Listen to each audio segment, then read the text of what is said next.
It's the Locked On Flyers podcast for Thursday, May 4th, your daily dose of Flyers news, analysis, and high quality content that really thinks the Flyers are going to need the force in order to get some good luck at the draft lottery. Interesting. Which side of the force? That's what I'm wondering. That is a good question. We are going to talk draft lottery scenarios. We're going to profile draft prospect Andrew Strathmann, and we're going to have some fun and name our Flyers as Star Wars characters, all on today's show. You're Locked On Flyers, your daily podcast on the Philadelphia Flyers. Part of the Locked On Podcast Network, your team every day.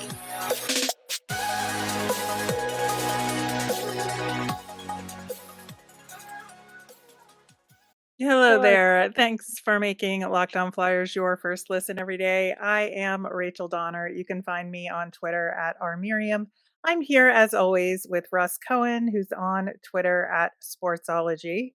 You can subscribe or follow us for free on YouTube or anywhere you listen to podcasts to get our latest episode as soon as it's available here on the Locked On Podcast Network, your team every day. Russ, thinking about this May the 4th, I was thinking about John Tortorella and do or do not, there is no try. This might be his Yeah, he would never be quote. that. That's too not too cerebral, but that's too like Zen for him. Well, as far as the NHL Draft Lottery, the NHL moved it an hour later to 8 p.m. on Monday Yeah, night what the because hell? I mean, they want to torture us. I don't know. Maybe they've got games to broadcast and want to work around it or something silly like that. But we will, of course, be watching to see where the Flyers wind up in the NHL draft. In the US, it's on ESPN. It'll be on Sportsnet in Canada, plus TVA Sports as well. So we'll be crossing our fingers and doing all of that along with you on Monday. We have talked about the lottery scenarios on the shore on the show before, as our everydayers will know, but we haven't talked about it actually since the season ended. This was maybe about a month ago, near the end of the season, and so the Flyers, of course, are sitting in the 7 spot right now. That's a 6.5% chance to win the first overall pick and the coveted Connor Bedard sweepstakes. But the percentages are a little bit deceiving. And so if you look at the overall percentages, 76% of the chances are above them. 17.5% of the chances for that first overall pick are below them in the list. So that does add up to a pretty high possibility that the Flyers will move down. yeah, it does. The thing that gets, and this is where I hate math. Why is it 0.2 for third? Why? Oh, I will get into that for sure. I Because have that's nuts. done I have done the research here. Okay, because that's So nuts to me. It really is. it is, and I love it, and I would love this scenario to happen just because of how unlikely it is. I think it would be fun. But yeah, so if you look at where the Flyers might end up in, so they're right sitting at 7th. That's the highest percent. Right. 44.4% chance the Flyers stick with the 7th pick, but not very far behind is 36.5% chance that they'll end up with the 8th overall pick. Eighth is And something that's come up a bunch when I've done yeah, the tester. the tankathon. Yeah. Yeah. I know. It's, I think, a very likely scenario, so I have to, like, prepare myself mentally for this. And then the Flyers have a 6.7% chance to get the second overall pick, which is only 0.2% higher than their chances to get the first overall pick. So it doesn't really increase by much to get that No. second overall pick. So you just kinda gotta think about it in the same way for the first overall and second Right. overall, even though there's a huge difference in what player you would end up with. Yeah. No, I agree. I Yeah. mean, either way, you're getting what's the equivalent of a first round pick with either one of these guys, but I just think it's remote. I do. I think you're better off as a fan not to get your hopes up And then if it happens, then you get blown away. That's fine. But I just think don't get your hopes up. Yeah, that is how I'm trying to approach all of this. The thing that I don't want to happen, and there's a 5.6% chance of the Flyers having the ninth overall pick, and that would mean two teams below them in the list move up into the first and second overall positions. And this is the worst case scenario. Do Right. not want this. This is the one where if it happens, fans will come out of the woodwork and destroy the Flyers for winning too many games. And that's going to be a point where I can't defend the Flyers. But that's only if that happens. But that is, that's what fans were sort of getting at when they were like, you waited on bringing up these young kids. You won a bunch of games. Okay, but we weren't going anywhere. So in the end, what did it do for the team? So yeah, you're right. This is the doomsday scenario. Yeah, and it's not like there won't be a good player available at No, 9. It just nobody was won't be quite as good a player, and the options will be fewer, right? In terms there. of that top Well, tier or I think Flyers fans want fewer options because I think they don't want to have to turmoil whether their team's going to pass on Mitchkov. I think Flyers fans are worried about who they're going to pass on this year as much as who Mhm. they're taking because they've seen some of that too. Yeah, I think that's entirely possible, and it's rough because I think, the Flyers draft history has been mixed. It's not been all bad. Let's, be No, honest about that. It's just been mixed, it's and there's mixed. been some unfortunate luck. Like Nolan Patrick was just Yeah, unfortunate luck, and you can say, "Oh, Cale Makar was there." It was scripted from months and months ahead of time. Who it was going to be Heischer yeah, or Nolan Patrick, and like if anybody tells you otherwise, they're lying to you, they are. in my opinion.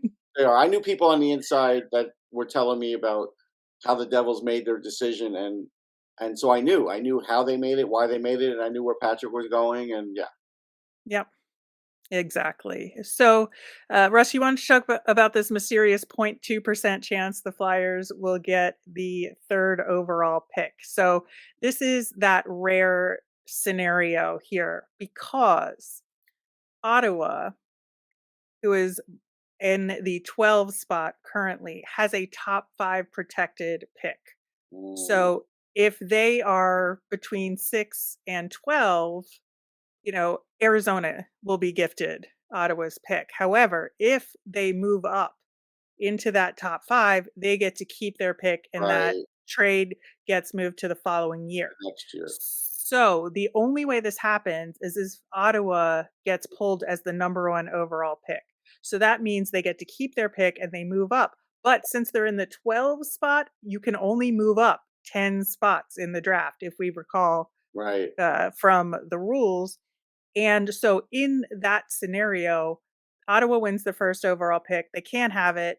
They get moved to the 2 spot, and Anaheim gets the top pick by default. And the Flyers get drawn for the second overall pick, and they get moved down to the 3 spot because Ottawa has to move down from 1 to 2. So it would go Anaheim, Ottawa, Flyers. this isn't like a killer for the Flyers, but it's a killer like for Ottawa fans. They would freak out. Yeah, yeah. To get drawn for the first overall and have to move down to 2 because of the pesky rules. Yeah, that would be tough. The Flyers would still do okay, but then they would still have to pass on Mitchkov and take either Carlson or Fantilli based on how it goes. Probably Carlson. So that would be the thing that still would probably irk some Flyers fans. Yeah, it's just such a random and unlikely scenario that again, just for the drama of Ottawa fans knowing that they could have had first overall, but they Oh were yeah, one spot too low to move up into the first overall position, and then I think Chris and Phillips is their only first overall pick ever for Ottawa, if I remember right. yeah, but I think the other interesting part of that scenario is Anaheim doesn't win the lottery for first overall, doesn't win the lottery for second overall, and yet still walks away with the first overall pick Right, right. by virtue of having the worst record in the NHL. So this is the chaos pick for me. Yeah, but it doesn't turn out bad for the Flyers. No, having the 3rd overall pick would be great, but I think it is the option that's the best for the Flyers with the most chaos. This scenario could happen for other teams as well who are in a similar spot as the Flyers, with Ottawa, but if it happened with the Flyers, I think, just the chaos would be tremendous. It would. All right. So, once the lottery is settled and we have our draft order, of course, we're going to be digging more into potential prospects. And we've been doing that over the last couple of months. And today is no different as we would normally do on Thursdays. We are going to profile draft prospect Andrew Strathmann coming up next. Looking for a delicious treat, but don't want all the fat and calories? Then you got to try a Built Bar. I know my goal is to eat a little healthier this year, but I don't want to compromise on taste. And if you're like me, Built is just the thing for you. With Built, healthy is actually tasty. What makes Built Bars so good? Well, for starters, they're covered in 100% real chocolate, and they come in unbelievably delicious flavors like churro, peanut butter brownie, and coconut almond. On the healthy side, there are only 130 calories, 4 grams of sugar, with a whopping 17 grams of protein. And now you don't need to wait around to get a box. For years, we've been talking about ordering Built Bars at Built.com. Now you can get them at the local Walmart or Sam's Club. That's right. Head to your nearest Walmart today, walk to the pharmacy section, and grab yourself a box of Built Bars. You can pick up a 4-bar box of cookies and cream, double chocolate, or coconut puffs. If you're close to Sam's Club, run in and grab a 13-bar box with our hit flavors, brownie batter and churro. You can thank me later. All right. You can follow the podcast on Twitter and Instagram at Locked On Flyers. That's where you'll keep up to date on all the Flyers news and ask us mailbag questions. You can also email us at lockedonflyers@gmail, or you can comment over on YouTube. So Russ, you wanted to talk about Andrew Strathmann I did. today, and I think he's a real interesting prospect. Now, I think he's somebody that the Flyers would have to make a trade to get into the range of, but Andrew is a left-handed defenseman. He's 5'11", 175, so like not huge, but not tiny either. No. But he is an offensive defenseman who really is a puck mover and can run the power play. And that's something that, the Flyers could use another one of that, we don't really know what Cam York is going to be like. And so Andrew Strathmann is an interesting option here. Yeah, he's a guy now possibly could drop out of the second. I don't think so. But that's where the Flyers could keep an eye on it. And like you said, try and maybe trade into the second if they feel like he's a guy that aligns with the John Tortorella system, which I think he does. He's feisty. He will fight. So not only does he score, he does that. So sometimes people like to say he's a little D'Angelo-like, but um, I think there's some truth to that. But he's really he puts up points. He is like you said, a very good puck mover. I've seen him. He's a good skater. He definitely knows how to run the power play. He's a guy that can make things happen out there. He's really, I think, a developing guy because he's always had the side where he's gonna, get into tussles. That part always existed. But now his, offensive production's starting to come up. And he's going to North Dakota, which is really a great place for defensemen to go. So Yes. I'm sure they will teach him all the right things there and sort of get him not to take as many penalties and really harness the offense a little more. And so, yeah, if you could get that guy uh, somewhere in the bottom of the second or early third, could be a really good pickup because, again, you're still talking about a guy that's going to go to 2 years of college, a year or two in the AHL. And at that point, you don't know who will be on the Flyers power play, but but it could be him. And that's the thing. That's where there's some value to be found in this draft for guys like this. But you have to go let them develop, and you got to be patient. So I was curious because he has a limited amount of USA hockey experience. He played in the Hlinka Gretzky Cup, but he wasn't on the World's team for the U18s. And so, like, is he that borderline guy? And why is he a borderline guy for the I don't think national team? he's not a borderline talent wise. I think not every coach loves his his approach to the game. And that's where I think you will hear some D'Angelo murmurs. And so I think it's that, but it's not really a talent thing. So the talent is there. The the fact that it has been improving is there. But yeah, is he on that inner circle where he's going to get picked every time? No, he is not. But again, they don't always pick all the right guys either. I point to Quentin Musty, who wasn't there either. Yeah, I think it is interesting because he is pretty prolific offensively Mhm. for a defenseman. And you look at his USHL career. The prior season, he was with Tri City, and he had um, 23 points in 61 games. And then this past year for Youngstown, he jumped up to 38 points in fewer games, in 56 games. So that is a pretty big jump and some significant improvement. Do you think his defensive play improved as much as his offensive play? Yeah, from what I remember seeing him earlier in the year, it's pretty good. I think his skating and feistiness gives him a decent defensive ability more than being a defensive liability. So the fact that he could push some guys off the puck does help. So that's the thing. He might be 5'11", but he's already around 175. He'll probably play around 180, and that's good. So you could have that little bit of extra on the push end, and that helps. So yeah, I don't think his defense is a big deal here, but it's not like he's a terrific defensive player. No, you're getting him for his offense and for his toughness. Right. It's So the feistiness. is he somebody that could play on the PK as well, or would you steer him away from that? No, he could play on the PK. I believe he has done that at the USHL level, and again, for the reasons that he is an offensive threat for sure. He does have a good shot, so he will put in a certain amount of goals a year. It's not like a prolific shot, but it's good. But you'll notice him. He'll have these moments in games where he'll look really good and be really effective. And so that's the thing, is if there's more of that and less of just like dumb penalties, and there are always going to be some of the ones where Right. kind of gets mixes it up. Okay, I mean, there's a time where that's where a coach like John Tortorella doesn't mind a guy like that. Yeah, that is the big concern, right? Because you look at his penalty minutes, Mhm. 102 penalty minutes this past season. That's a lot. A lot, no question, but he puts up the points too, right? So it's like, all right, well, you Yeah. know, he won't get 102 in college. They won't Right. allow, they won't allow that. So like I said, this is where having him go to North Dakota will really Right. harness the best out of him.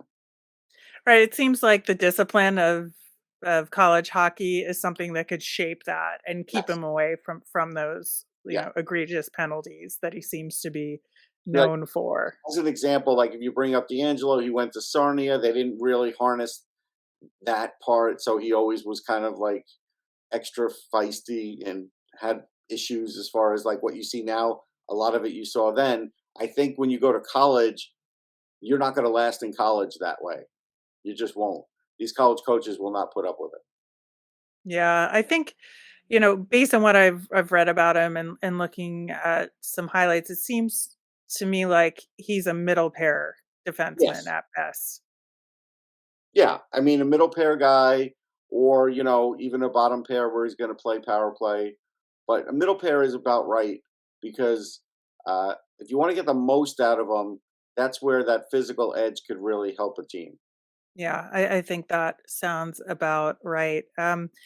Yeah, I think, uh, every time we go through some of these prospects, like the fact that the Flyers don't have a second round pick is getting more and more Well, yeah, frustrating. I mean, it's just, I don't bring up these guys because I want to keep emphasizing it, but it's the guys that keep emphasizing it like, hey, this is why you're missing out on this. It's because you're missing out on potential players like this that could be very nice NHL players. That's why I feel like, instead of seeing articles about, hey, the Flyers are going to move up in the draft, which is unrealistic, the article should be like, hey, try and get this second round pick back. That would be more advantageous than anything. Yeah, it's just again, it's gonna be a very difficult path to do that because there aren't gonna be teams that wanna give up those second round picks No, but this if you have, year. I mean, I haven't looked at it, but I know there's some that have multiples, and that's what you have to do is find one that has a multiple. So All right. Well, I think that, if the Flyers are able to move up, Andrew Strathmann is a really intriguing option. And we'll see where, the rankings come out in the wash when everybody has their end of year rankings leading into the draft. I certainly will be keeping an eye on where he lines me up. too. In the meantime, may the 4th be with you as we have a little fun and try and align the Philadelphia Flyers with Star Wars characters coming up next. All right, Russ. So I am a Star Wars fan. I don't know about you. I'm a fan, and I've watched them all, and I have a Star Wars logo on my Apple Watch, but I'm not like a super fan. So I have some thoughts on maybe 4 or 5 of them, and then I'll just kind of comment on the rest. All right. Yeah, I tried to come up with some options for all the players, You but I overdid it. think No, no, let's tell the truth. You overdid it, but that's okay. I I don't did mind. not overdo it. Yes, you did. All right. Well, honestly, the first player that I wanted to assign a Star Wars character to was Wade Allison because he is like a little bit out of control, but in like a fun way and in a mischievous way. So my two thoughts went in very different directions for Wade Allison. The first thought I had was Kylo Ren because he has a little bit of like a, you know, crash through Mhm. everything and act first, think later kind of attitude. And Kylo Ren thinks he's like the big man on campus, so to speak, but sometimes, he's just flailing out there. And sometimes his like brain outthinks his body, right? Yeah, And so that's was there. But then I also thought about the adorable side of that, and that's Grogu, right? Who like gets into trouble and but is still like kind of adorable in how he does it. And so those were my two thoughts on Wade Allison. I think the Kylo Ren fits for him. I was thinking more Carter Hart and Grogu because, like, Oh yeah. I just think the youthfulness and like Grogu doesn't always know when to use his superpowers, and I think that's the same of Carter Hart. Sometimes he, you know, doesn't know when to really just sort of turn it up.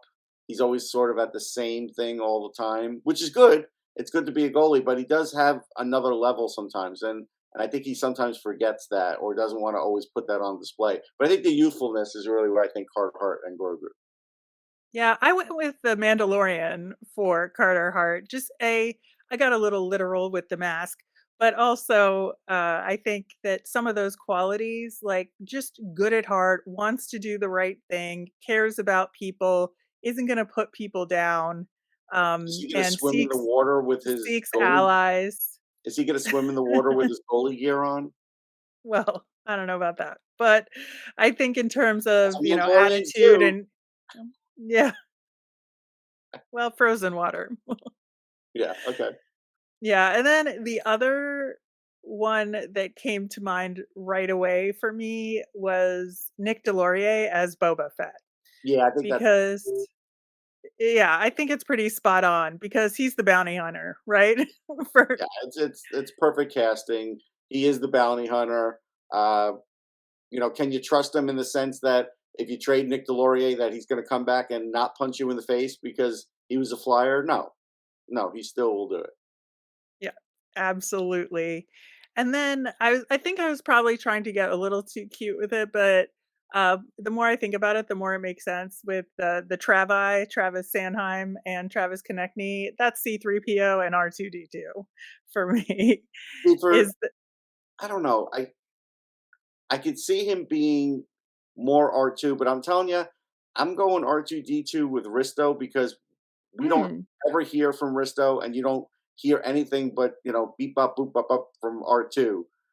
So I think Risto kind of speaks his own language, like like R2. And then for whatever reason, I had Morgan Frost as C3PO because Mm. he is pretty cerebral, and like he even does well on those games that they show up on the screen, the trivia games and such. And he's just a bright guy. We know that C3PO is sometimes too bright for his own good, and maybe Frost at times is, has too much skill for his own good. So. Yeah, I can absolutely see that.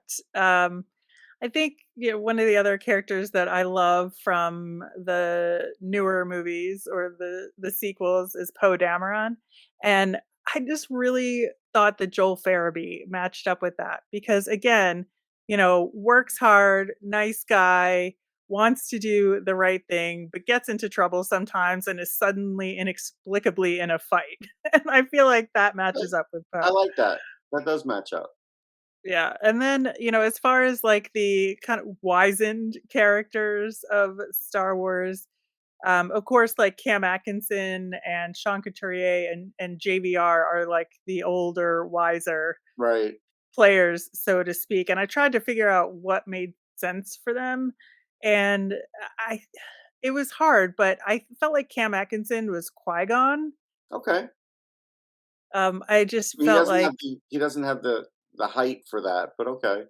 yeah, he's just, like, part of the system and is a Mm, little bit older school as, like, the Jedi were at that time with right. Qui-Gon, and so that's where I felt like that came into play, and then Sean Couturier was Obi-Wan to me, because I was also trying to think about, like, Noah Cates being a similar style player as Luke Skywalker, but having a little bit more of, like, a youthful edge to I don't know. him. See, I kind of look at Lawton like Obi-Wan. Yeah, I could see that, but Lawton also has that murder face going, so True. that's Listen, why Obi-Wan I killed a couldn't. few too, as you know. So Right, and Sean Couturier doesn't, shy away from that no, sort of it's thing. fair. I could live with either one.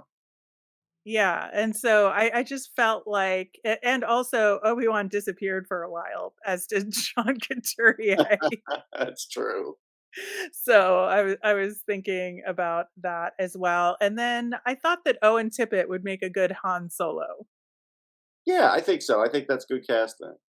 I was trying to figure out Tony D'Angelo, and the only thing I could come up with was the Sarlacc pit. That's good. I like that one. Um, for Justin Braun, I would put General Akbar because Ah, yeah. because he was always like in it, but he was never like a key guy. But once in a while, they went to Akbar for something, and he would help out.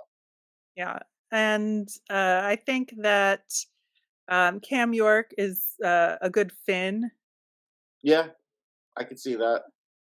so that is kinda where I was at with my Star Wars I mean, I characters think Darth Maul is assignments. John Tortorella, honestly. Well, the problem I have with that is that Darth Maul is such a physical character that has amazing dexterity and precision, and Sure. while John Tortorella can Well, then he's do the that, Emperor. Then, if you want to put him as the Emperor, that's fine. yes, I think that works a lot better. Okay, I can live with Um, yeah, or like a General Hux that. kinda character, Okay, something along those lines, because, Darth Maul also doesn't talk. So, true. I Although think that's some an days John doesn't either. well, that is fair. All right. If you all out there think we got it right, we got it wrong, you have some ideas of your own, please feel free to share them with us. We would love to hear your May the 4th Flyers as Star Wars If character this wasn't absurd assignments. enough for you at all, then sure, keep commenting. All right. That will do it for today's show. Every day is tomorrow on the show. We're going to dig into our draft lottery memories, whether it's Flyers related or just huge things that happened during the broadcasts. And we'll get into that. As a reminder, we always want to hear from you. Send us your mailbag questions via Twitter at Locked On Flyers. You can email us at lockedonflyers@gmail or comment over on YouTube. I'm Rachel. I'm on Twitter at rmiriam. That's RMIRIAM. I'm Russ. I'm at Sportsology, SPORTSOLOGY. Have a great May the 4th, everyone.